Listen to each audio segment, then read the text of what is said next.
Welcome to all in सॉगे classes. कैसे हैं आप सभी? आई होप सभी अच्छे होंगे।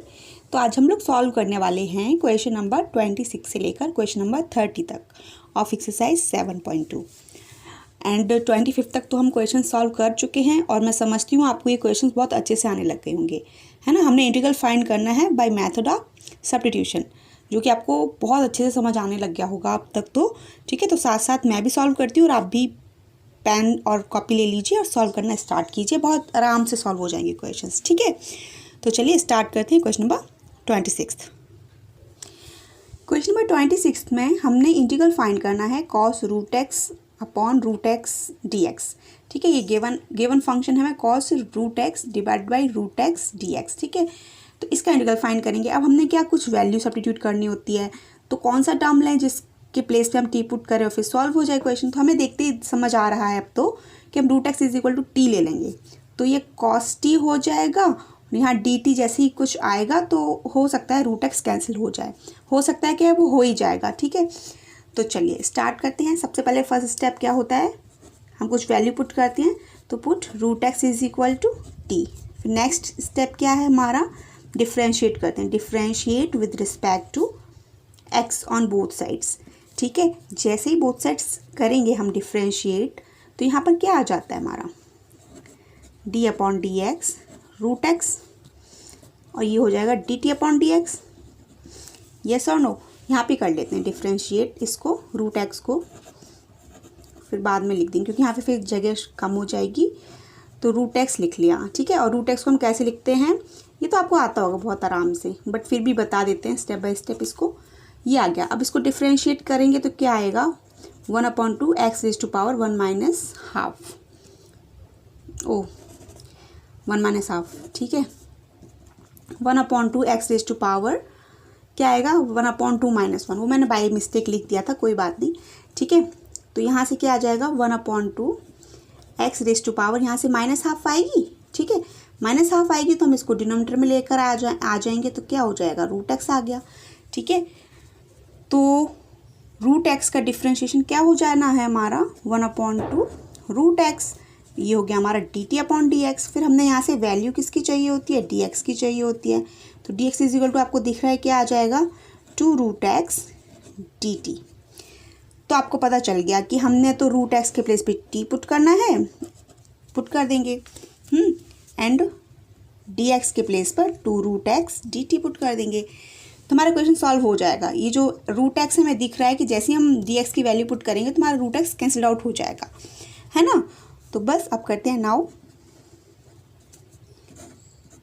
Cos root x d x is equal to, अब हमारा क्या हो जाएगा, ये कॉस रूट एक्स है तो हमने क्या लिया था, कॉस रूट एक्स के प्लेस पे टी ली है, टी पुट की है। रूट एक्स अभी हम ऐसे ही लिखेंगे, ठीक है। फिर अब डी एक्स की वैल्यू क्या है हमारे पास 2 root x d t put कर दी। अब आप देख रहे हैं कि रूट एक्स से रूट एक्स कैंसिल हो गया हमारा, 2 कांस्टेंट है, इसको बाहर लिख लेंगे, तो ये हो गया हमारा cos T d T, okay. अब इंटीग्रल ऑफ कॉस एक्स क्या होता है हमारा, पता ही है आपको। Integral of cos x d x क्या होता है, साइन एक्स प्लस सी, है ना। तो बस अब हमने क्या लिख देना है 2 साइन टी प्लस सी हमारा आर्बिट्री कांस्टेंट होता है, लिख लिया। बट टी में तो आंसर नहीं देना होता क्योंकि इक्वेशन तो हमारा एक्स के फॉर्म में है, तो हम फिर से टी की जो वैल्यू हमने स्टार्टिंग में ली थी वो दोबारा से पुट कर देते हैं, ठीक है। दोबारा से पुट करेंगे तो फिर क्या हो जाएगा 2 साइन टी के प्लेस पर क्या आएगा रूट एक्स प्लस सी, ठीक है। तो बस यही हमारा आंसर हो गया। देखा कितने आराम से सॉल्व हो गया। अब देखते हैं कि एक बार और देख लेते हैं। वैसे अब तो मेरी समझ से आपको क्वेश्चन बहुत अच्छे से आने लगे होंगे, दोबारा रिपीट करने की ज़रूरत नहीं है, बट कर देते हैं। हमने क्या लिया, रूट एक्स के प्लेस पे टी ले लिया, फिर हम सेकंड स्टेप होता है हमारा डिफ्रेंशिएट करते हैं, हमने डिफ्रेंशिएट कर लिया रूट एक्स को, ठीक है। फिर रूट एक्स को डिफ्रेंशिएट किया हमने यहाँ से डी एक्स की वैल्यू निकालनी होती है, डी एक्स की वैल्यू निकाल दी डी टी के टर्म में। फिर ये जो क्वेश्चन गिवन था इसके प्लेस पे जो जो वैल्यूज़ हमने ली थी उनको पुट कर लिया, ठीक है। कॉस रूट एक्स है, रूट एक्स के प्लेस पे t, root x as it is लिखा रहने दिया ये वाला, ठीक है। फिर हमने डी एक्स के प्लेस पे 2 रूट एक्स ये वाली वैल्यू पुट कर दी, तो हमने देखा कि हमारा रूट एक्स तो कैंसिल हो गया। फिर हमारे पास क्या आ गया cos T d T, formula हमारा ये होता है इंटीग्रल का, वो यूज़ किया और हमने लास्ट में वैल्यू टी की जो वैल्यू यहाँ से थी वो पुट कर दी, तो ये हमारा आंसर हो गया। ठीक है, बहुत ही आराम से आपको समझ आ गया होगा। अब देखते हैं क्वेश्चन नंबर 27। क्वेश्चन नंबर 27 में हमने इंटीग्रल फाइंड करना है ये गिवन फंक्शन। ठीक है, गिवन फंक्शन क्या है, root sine 2x cos 2x dx। आपको देखते ही लग रहा होगा कि साइन 2x हमारा रूट में है, तो फिर अगर हम इसको ही t ले लेंगे तो सॉल्व हो जाएगा बहुत ईजीली। ठीक है, तो बस हम वही करते हैं, क्या करेंगे पुट, अब तो आपको आने लग गया होगा समझ, है ना। Put sine 2x is equal to t। Next step क्या होता है, हम डिफ्रेंशिएट करते हैं, differentiate with respect to x on both sides. जैसे ही साइन x को डिफ्रेंशिएट करेंगे तो साइन x का डिफ्रेंशिएशन क्या होता है, कॉस x होता है, कॉस बट x के प्लेस पे 2x है तो 2x लिख दिया। फिर अब 2x का जब अगेन डिफ्रेंशिएट करेंगे ना, ये रूल अप्लाई हो जाएगा यहाँ पे डिफ्रेंशिएशन के अकॉर्डिंग, है ना। तो जब 2x को दोबारा से डिफ्रेंशिएट करेंगे तो क्या बचेगा, 2 बचेगा, 2 मैंने फ्रंट में लिख दिया। t का differentiation with respect to x dt upon dx, हमने वैल्यू किसकी चाहिए होती है, यहाँ से dx की चाहिए होती है, तो dx इज इक्वल टू क्या आ जाएगा, dx इज इक्वल टू आ जाएगा dt अपॉन 2 cos 2x। बस अब हम साइन 2x के प्लेस पे t पुट करेंगे एंड dx के प्लेस पे dt upon 2 cos 2x। Now अब हमने क्वेश्चन जो गिवन था वो लिखा, क्या है, साइन 2x फिर cos 2x dx। ओके, अब क्या करेंगे, ये हमारा रूट है ना, तो ये तो हमने t लिया हुआ है तो t पर मैं पावर हाफ लिख लेते हैं। ठीक है, तो आपको पता ही है हम रूट को क्या लिखते हैं, पावर हाफ के फॉर्म में लिखते हैं, तो लिख लिया t raise to power half and cos 2x अभी ऐसे ही लिखा रहने देते हैं, तो cos 2x dx के प्लेस पे क्या लिखते हैं, dt अपॉन 2 cos 2x। ठीक है, तो इससे हमारा ये कैंसिल हो गया, cos 2x से cos 2x कैंसिल हो गया, तो यहाँ से क्या आएगा, अभी 1/2 तो कांस्टेंट है, बाहर लिख लिया हमने, ये हो गया t raise to power half dt।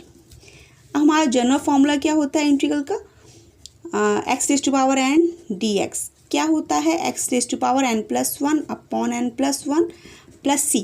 बस फॉर्मूला अप्लाई कर देंगे, 1/2 तो है ही हमारा, t raise to power half है तो half t raise to power half +1 upon में भी क्या आ जाएगा, हाफ +1 आ गया, प्लस आर्बिट्री कांस्टेंट c।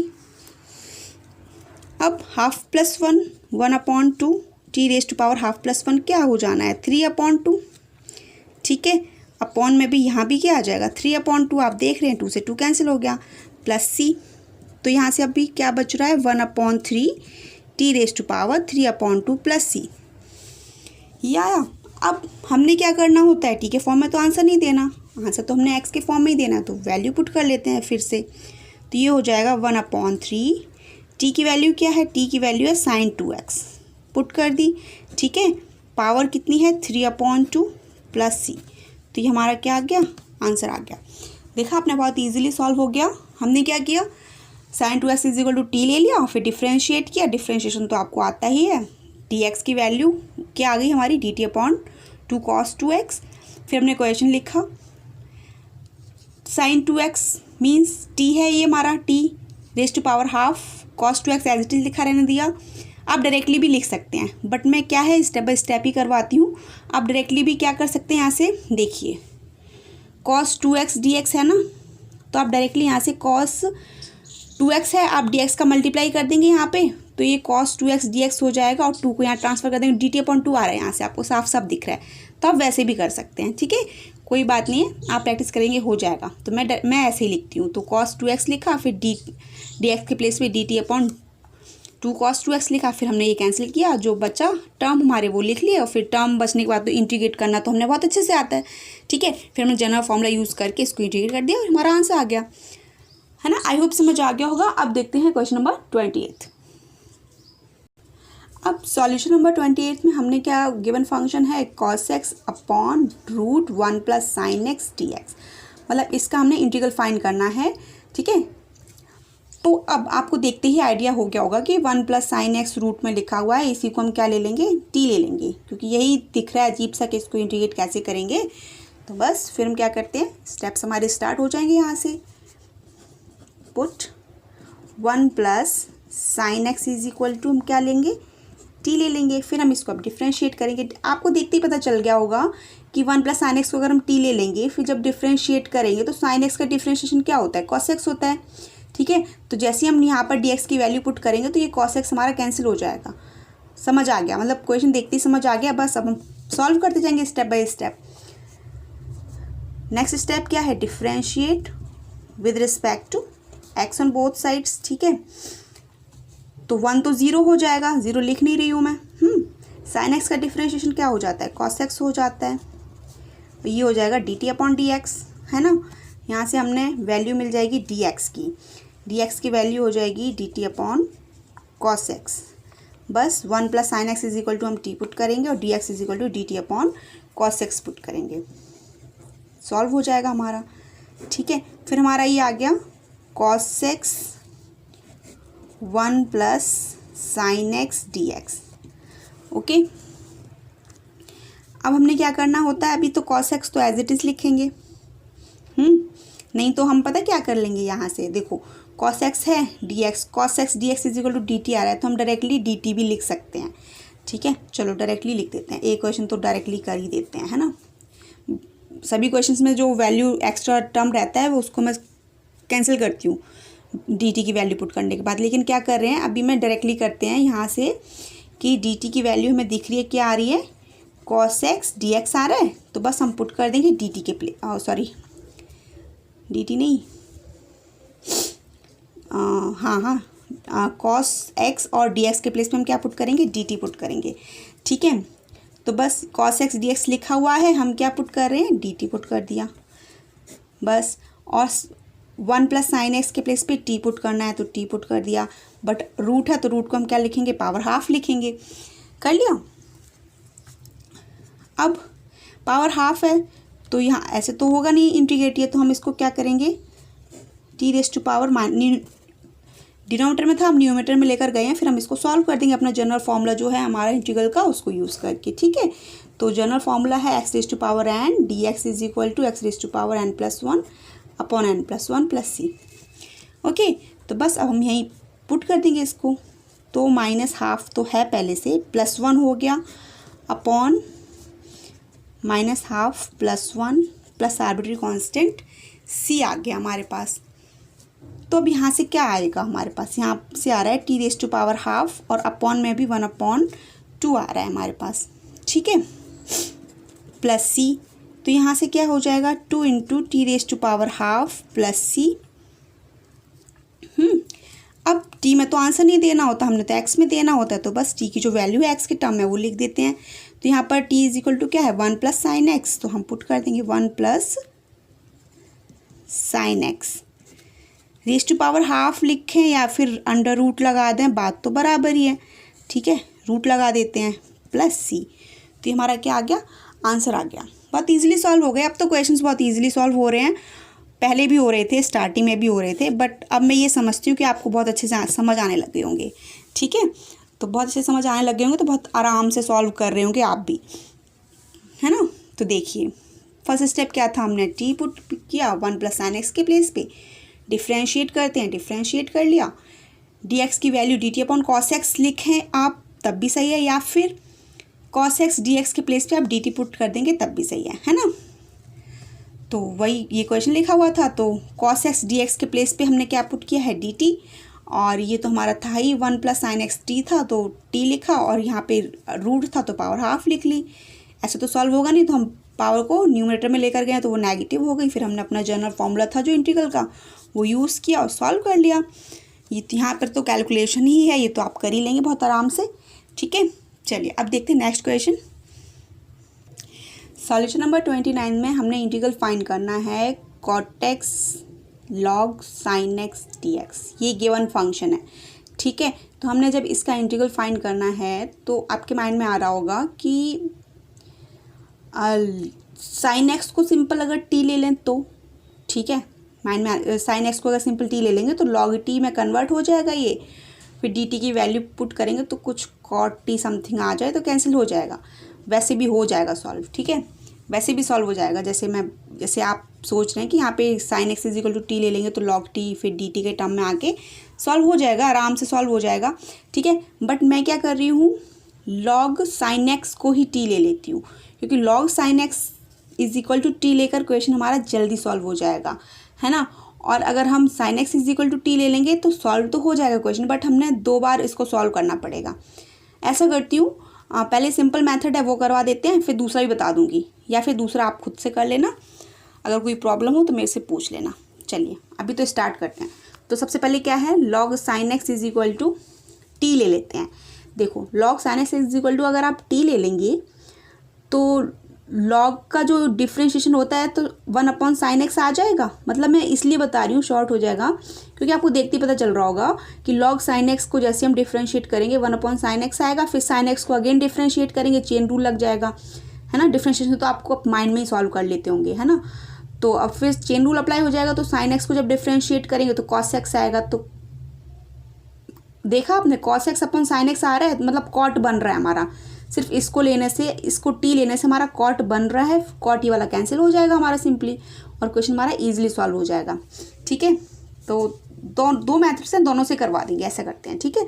तो उससे आपकी प्रैक्टिस हो जाएगी और आपको समझ भी आने लग जाएगा। कुछ एक्स्ट्रा से कर लेंगे, कुछ अलग से रूल है या फिर जो कुछ भी है वो आपको समझ आ जाएगा, कोई प्रॉब्लम नहीं है, ठीक है। तो इसको हम दोनों तरीके से करेंगे क्वेश्चन को। तो सबसे पहले तो मैं क्या कर रही हूँ, put log sine x is equal to t, ये लिया।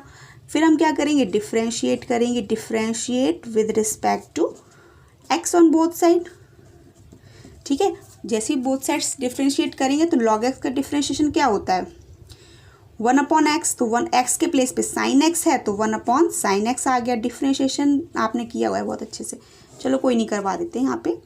तो d/dx लॉग साइन एक्स ये लिखा हुआ है, ठीक है।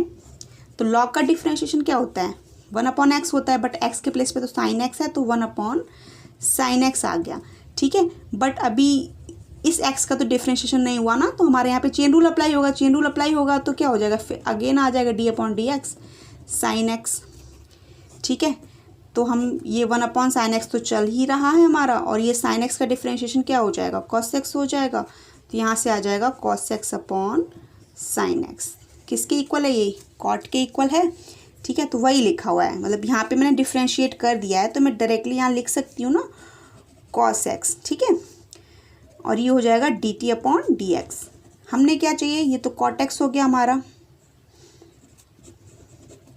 cot x, ये cot x हो गया ये वाला टर्म, और यहाँ से क्या आ गया dt/dx। हमने क्या चाहिए, dx चाहिए, तो dx इज इक्वल टू क्या आ जाएगा हमारा, dx इज इक्वल टू आ जाएगा dt/cot x, ठीक है। dt/cot x आ गया।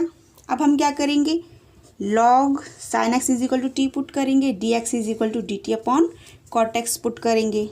तो नाउ ये जो क्वेश्चन है हमारा, इसको लिख लेंगे cot x log sine x dx is equal to cot x as it is लिखा रहने देते हैं, ठीक है, क्योंकि मैं क्वेश्चन ऐसे ही सॉल्व करती हूँ ना, है ना। तो cot x as it is लिखा रहने दिया। वैसे आप देख रहे हैं cot x dx is equal to हम टी पुट कर सकते हैं, cot x dx is equal to हम dt पुट कर सकते हैं, बट जैसे हम करते हैं वैसे ही करेंगे, ठीक है। तो cot x ये आ गया, लिख लिया। फिर log sin x के प्लेस पे तो हमने t लिया हुआ है, t लिख लिया, है ना। फिर dx के प्लेस पे क्या आना है, dx के प्लेस पे आना है dt/cot x आ गया। तो इससे आप देख रहे हैं कैंसिल हो गया, हमारे पास सिंपल क्या बचा, t dt बचा। t dt जनरल फॉर्मूला क्या होता है हमारा, x⁻n dx x⁻n+1 upon n+1 plus सी, ये जनरल फॉर्मूला है हमारा इंटीग्रेशन का, ठीक है। तो यहाँ पे पावर 1 है, यहाँ वेरिएबल x है, यहाँ t है, उससे कोई इफेक्ट नहीं पड़ता। यहाँ x dx लिखा हुआ है, t dt लिखा हुआ है, तो कोई इफेक्ट नहीं पड़ेगा, फॉर्मूला हमारा सेम अप्लाई हो जाएगा, ठीक है। तो ये आ जाएगा t⁻1+1 2 अपॉन 1+1 2, ये हो गया। आर्बिट्री कांस्टेंट c आ गया, है ना। फिर हमने क्या करना है, जो t की वैल्यू है उसको दोबारा से दे देना है, क्यों, क्योंकि क्वेश्चन हमें x के फॉर्म में गिवन है, तो आंसर भी हमने x के फॉर्म में ही देना है, t के फॉर्म में नहीं देना, ठीक है।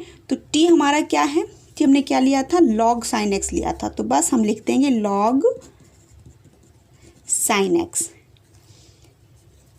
स्क्वायर है ना, लॉग साइन एक्स पर हमारा स्क्वायर है, ठीक है, तो हमने स्क्वायर लिख लिया upon 2 plus arbitrary constant c आ गया, ठीक है। आप इसको ऐसे भी लिख सकते हैं अच्छे से, ठीक है। तो ये हमने सॉल्व कर लिया, आराम से सॉल्व हो गया, ये कुछ प्रॉब्लम ही नहीं आई, ठीक है। डिफ्रेंशिएशन यहाँ मैंने बता दिया क्योंकि थोड़ा लॉग साइन एक्स भी था तो चेन रूल अप्लाई होना था, वो कर दिया। तो हमने क्या लिया था, log sin x equal to t लिया था, डिफ्रेंशिएट किया, फिर हमारे पास क्या आ गया, dx की वैल्यू आ गई थी dt अपॉन कॉट एक्स, फिर हमने इस क्वेश्चन में पुट कर दिया, cot x as it is लिखा रहने दिया, फिर log sin x equal to हमने t लिया था वो लिखा, dx के प्लेस पे dt अपॉन कॉट एक्स से कॉट एक्स कैंसिल हो गया, फिर t raise to power 1 dt, यहाँ तो हमारा जनरल फॉर्मूला यूज़ हो गया और सॉल्व हो गया, ठीक है। और मैंने आपसे कहा था स्टार्टिंग में कि एक मेथड तो ये है कि हमने इसे कर लिया, जल्दी आराम से सॉल्व हो गया, इसमें कोई दिक्कत नहीं है, क्यों, क्योंकि हम सारे क्वेश्चंस इसी फॉर्म से करते आए, ठीक है। अब अगर हम बाई चांस अगर हम क्या कर लेते, sine x is equal to अगर टी ले लेते, ठीक है, क्वेश्चन तब भी सॉल्व हो जाएगा, मेथड यही रहेगा, लेकिन इस मेथड को 2 बार अप्लाई करना पड़ेगा, ठीक है। वो भी करके देख लेते, अगर आगे कोई सपोज दैट ऐसा क्वेश्चन आता है तो कर लेंगे हैंडल आराम से, ठीक है। तो इसी को मैं सेकंड मेथड से बताती हूँ, ये फर्स्ट हो गया हमारा, फर्स्ट मेथड हो गया, इजी था, सिंपल था, ऐसे तो क्वेश्चन हमने किए थे। नेक्स्ट जो बताऊँगी वो भी इजी है, सिंपल है, बट बता देते हैं। तो सेम 29th क्वेश्चन ही हमारे पास, ठीक है, ये सेकंड मेथड से बता रही हूँ मैं। तो अच्छा रहता है कि हम ज़्यादा चीज़ें जान पाएँ, ठीक है। तो अभी लास्ट टाइम हमने क्या लिया था, log sin x is equal to t लिया था, बट इस बार हम क्या कर रहे हैं, sin x is equal to t ले रहे हैं, ठीक है, क्योंकि हमारे पास कोई बाउंडेशन तो है नहीं, हमने तो जो लेना है वो लेना है। मैं बताती हूँ आपको कि कब ले सकते हैं दोनों टर्म्स, जब भी आपके माइंड में आता है कि हम इसको टी ले सकते हैं या इसको टी ले सकते हैं। तो मैंने ऑलमोस्ट क्वेश्चन में अगर जहाँ भी ऐसा डाउट आया था कि अगर हम इसको टी ले लें, तो मैंने वो करके बताया भी था आपको, ठीक है। तो वहाँ सॉल्व नहीं हुआ था क्वेश्चन, बट यहाँ पर भी आया माइंड में कि sine x is equal to अगर टी ले लेंगे तो सॉल्व हो पाएगा क्वेश्चन या नहीं। तो देखते हैं सॉल्व करके, अगर हो जाएगा तो बहुत अच्छा है, नहीं होगा तो कोई बात नहीं, ठीक है। तो हम क्या कर रहे हैं, फर्स्ट स्टेप हमारा वही, put sine x is equal to t लिया हमने, sine x is equal to t. अब फिर हम क्या करते हैं, डिफ्रेंशिएट करते हैं with respect to x on both sides. जैसे ही करेंगे तो साइन एक्स का डिफ्रेंशिएशन क्या हो जाएगा, cos x d t upon d x. हमने क्या चाहिए होता है, डी एक्स, तो डी एक्स की वैल्यू आ गई हमारी D t upon cos x, ये आ गया, ठीक है। अब देखते हैं, यहाँ अगर कॉस एक्स होता तो सही था, बट यहाँ कॉट एक्स है, कोई नहीं, सॉल्व करते हैं, सॉल्व करने से ही पता चलता है। तो कॉट एक्स लिख लिया, ये हो गया हमारा log sine x d x. फिर कॉट एक्स तो हमने एज इट इज़ लिखना है, बट कॉट एक्स को हम क्या करते हैं, साइन और कॉस के फॉर्म में ब्रेक कर लेते हैं। तो क्या है कि हमारे यहाँ पर 1 upon d t upon cos x आ रहा है, तो हो सकता है कुछ टर्म कैंसिल हो जाए। तो कॉट एक्स को हम क्या लिख रहे हैं, cos x upon sine x लिख रहे हैं, ठीक है। फिर लॉग टी आ जाएगा, क्यों, क्योंकि हमने यहाँ sine x is equal to t लिया है, ठीक है। तो लॉग टी आ गया, डी एक्स के प्लेस पे क्या आना है, d t upon cos x. तो आप देख रहे हैं कॉस एक्स, तो कॉस एक्स कैंसिल हो गया, कॉस एक्स से कॉस एक्स कैंसिल हो गया, और यहाँ से हमारे पास आ गया log t upon sine x d t. 2 variables आ गए, ठीक है। यहाँ टी भी आ गया और यहाँ एक्स भी आ गया, मतलब लॉग टी लिखा हुआ है, डी टी है और साइन एक्स लिखा हुआ है, 2 वेरिएबल्स आ गए। इनको कैसे इंटीग्रेट करेंगे, ठीक है। तो पहले शायद से मैंने नहीं बताया था क्वेश्चन को, क्योंकि स्टार्टिंग थी वहाँ पर, ठीक है। तो वहाँ पर मैं 2 रूल्स को लेकर नहीं चली थी, ठीक है। बट यहाँ क्या है कि अब आपको समझ आने लग गए हैं क्वेश्चंस, सब्स्टिट्यूशन मेथड समझ आने लग गया है कि कैसे होगा। तो मैं इसको सॉल्व करती हूँ, ठीक है। फिर अभी तो आपको देखते लग रहा है कि हाँ 2 वेरिएबल्स आ गए, कैसे सॉल्व होंगे, तो आप कट कर देंगे, क्यों, क्योंकि हम तो पहले सॉल्व कर चुके हैं, बहुत ईजी सा मेथड था, वो डायरेक्टली सॉल्व हो गया था क्वेश्चन, कोई प्रॉब्लम ही नहीं हुई, ठीक है। बट यहाँ पर कैसे सॉल्व होगा ये माइंड में आ रहा है, तो हम क्या करते हैं, चलिए हम इसको आगे सॉल्व करते हैं। तो आपको एक और मेथड है वो भी अच्छे समझ आ जाएगा। Log t upon sine x है, तो साइन एक्स हमने क्या लिया हुआ है, टी ही तो लिया हुआ है, हम टी पुट कर दें अगर तो क्या होगा, सॉल्व हो जाएगा, है ना। तो लॉग टी अपॉन टी आ गया डी टी, ये आ गया। अब आपको देखते ही माइंड में आइडिया आ गया कि हमने ऐसे बहुत से क्वेश्चन सॉल्व किए हैं। ऐसे क्वेश्चन इन द सेंस कि log x upon x d x था क्वेश्चंस में, शायद से होगा, मुझे ऐसा याद आ रहा है कि हाँ किया होगा शायद से, ठीक है। तो आपको देखते ही पता चल रहा है कि log t upon t d T लिखा हुआ है, मेथड ऑफ सब्स्टिट्यूशन आपको बहुत अच्छे से आ गया है। तो आप क्या माइंड में आ रहा होगा कि log t is equal to हम कुछ अनदर वेरिएबल पुट कर लेते हैं, ठीक है, क्योंकि अभी तक तो हम 2 ही लेते थे, x के प्लेस पे t लेते थे, वहीं से क्वेश्चन सॉल्व हो जाता था। बट अब हम क्या करेंगे कि t के प्लेस पे भी कुछ पुट करेंगे। तो क्या कर रहे हैं, पुट मतलब 2 बार सेम क्वेश्चन 2 बार सॉल्व होगा ये। Put log t is equal to u ले लिया, ठीक है, कोई भी वेरिएबल ले लो, उसे कोई इफेक्ट नहीं पड़ता, मेथड तो सेम ही है। फिर डिफ्रेंशिएट कर देंगे विद रिस्पेक्ट टू t, है ना, ऑन बोथ साइड्स। तो डिफ्रेंशिएट कर देंगे, differentiate with respect to t, क्योंकि पहले यहाँ x होता था, अब यहाँ पर t है, तो विद रिस्पेक्ट टू t करेंगे ऑन बोथ साइड्स। तो जैसे ही करेंगे डिफ्रेंशिएट, तो log t का डिफ्रेंशिएशन क्या हो जाएगा, 1 अपॉन टी। u का differentiation with respect to t du upon d t हो गया। फिर हमने यहाँ से किसकी वैल्यू चाहिए, डी टी की वैल्यू चाहिए। तो d t is equal to क्या आ जाएगा, d t is equal to आ जाएगा डी यू अपॉन टी, ठीक है। तो ये आ गया हमारा डी यू अपॉन टी। तो बस हमारे पास अब टर्म हो गए, क्या हो गए, एक तो log t is equal to u आ गया, 2 बार सब्स्टिट्यूट किया है, आप देख रहे हैं ना, सेम क्वेश्चन है, 2 बार सब्स्टिट्यूट कर रहे हैं वैल्यूज़ को, आंसर हमारा सेम ही आएगा दोनों से, ठीक है, जो मेथड हमने पहले किया था उससे और ये जो आप कर रहे हैं इससे भी, ठीक है। तो log t is equal to, तो आप u पुट कर देंगे और dt is equal to d u upon t put कर देंगे, ठीक है, बस सॉल्व हो जाएगा फिर हमारा। अब हमारे पास क्या है, अब हमारे पास ये वाला टर्म है। अभी तो टर्म ये क्या है, टर्म तो हमारा एक्चुअल क्वेश्चन तो हमारा यही है, ठीक है, बट अभी के लिए हमारे पास ये है। तो log t के प्लेस पे हमने क्या पुट करना है, u पुट कर लिया, ठीक है। फिर अपॉन टी ऐसे ही लिखा रहने देते हैं।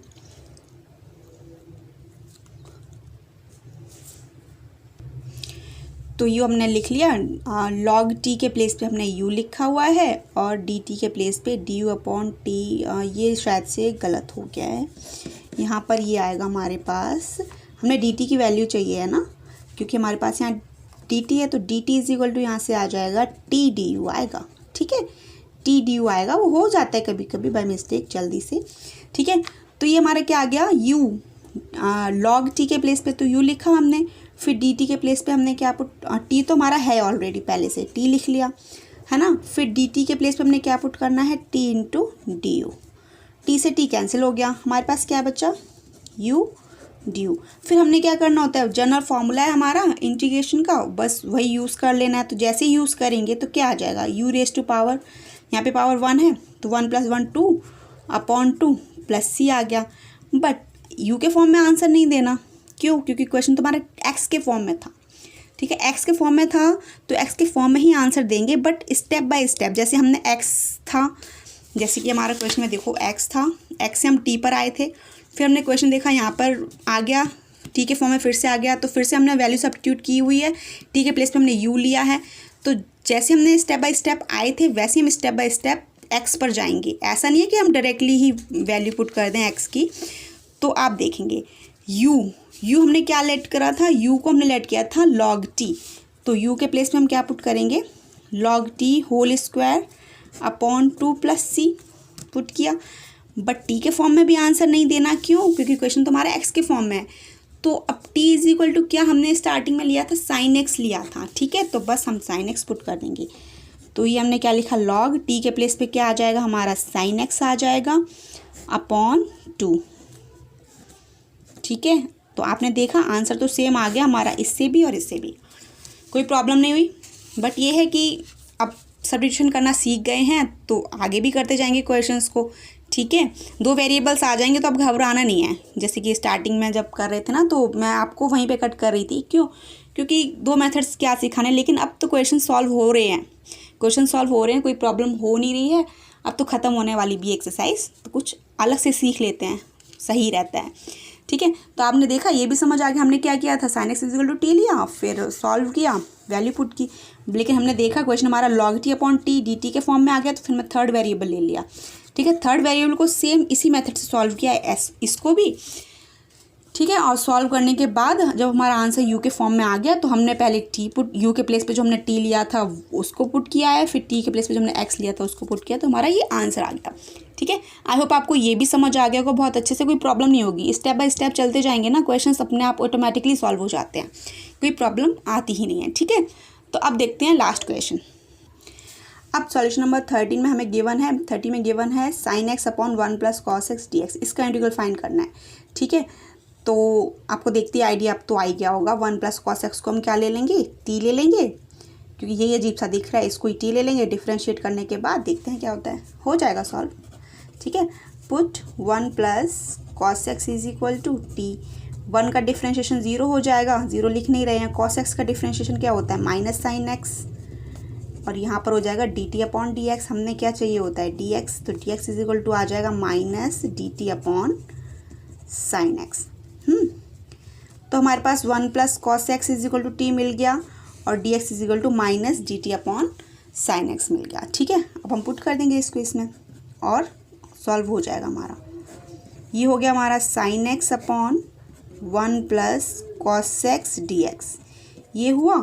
अब साइन एक्स तो एज इट इज़ लिखा रहने देते हैं, ठीक है, नहीं तो हम डी एक्स साइन एक्स के प्लेस पे माइनस डी टी भी पुट कर सकते हैं। ठीक है, बट मैं अपने मेथड से ही करवा रही हूँ। ठीक है, फिर 1 plus cos x is equal to t लिख लिया, एंड डी एक्स के प्लेस पे क्या आएगा, माइनस आएगा, तो माइनस साइन में बाहर लिख देती हूँ, और यहाँ पर D t upon sine x ये आया, इससे ये कैंसिल हो गया, तो minus 1 upon t d T. और हमें तो बहुत अच्छे से पता है 1 अपॉन एक्स डी एक्स का फॉर्मूला होता है लॉग एक्स प्लस सी। ठीक है, सेम लिखा हुआ है, 1 अपॉन टी डी टी लिखा हुआ है, फॉर्मूला आ जाएगा हमारा, सेम अप्लाई हो जाएगा, तो माइनस लॉग ये हो जाएगा हमारा t plus c. But t में तो आंसर नहीं देना, तो एक्स की जो वैल्यू है वो पुट कर देंगे, मतलब टी की जो वैल्यू हमने एक्स के टर्म में ली थी वो पुट कर देंगे उसको हम। ठीक है, तो यहाँ से आ जाएगा लॉग टी, क्या लिया था हमने, 1 प्लस कॉस एक्स प्लस सी, तो ये हमारा क्या आ गया, आंसर आ गया। देखा आपने, बहुत आराम से सॉल्व हो गया, तो इजी था, ऐसे क्वेश्चंस तो किए हैं बहुत सारे। ठीक है, तो वही 1 plus cos x is equal to t ले लिया, डिफ्रेंशिएट किया, डिफ्रेंशिएट करके d x is equal to minus d t upon sine x मिला, वैल्यूज पुट की। ठीक है, फिर हमारे पास क्या आया, minus 1 upon t d t आया। 1 अपॉन टी डी टी क्या होता है, लॉग टी होता है, बस पुट कर दिया। लास्ट में हमने जो टी की वैल्यू ली थी स्टार्टिंग में वो पुट कर दी। ठीक है, तो ये हमारा आंसर आ गया। आई होप आपको ये पांचों क्वेश्चंस अच्छे से समझ आ गए। ठीक है, प्रैक्टिस करते रहिए, फिर मिलते हैं नेक्स्ट क्वेश्चंस के साथ नेक्स्ट वीडियो में। और अगर आपको मेरा वीडियो अच्छा लगा हो तो लाइक कर लीजिए, फ्रेंड्स के साथ शेयर कर लीजिए, और अगर आप मेरे साथ फर्स्ट व्यूअर हैं तो चैनल को सब्सक्राइब कर लीजिए। Thank you for watching, bye bye.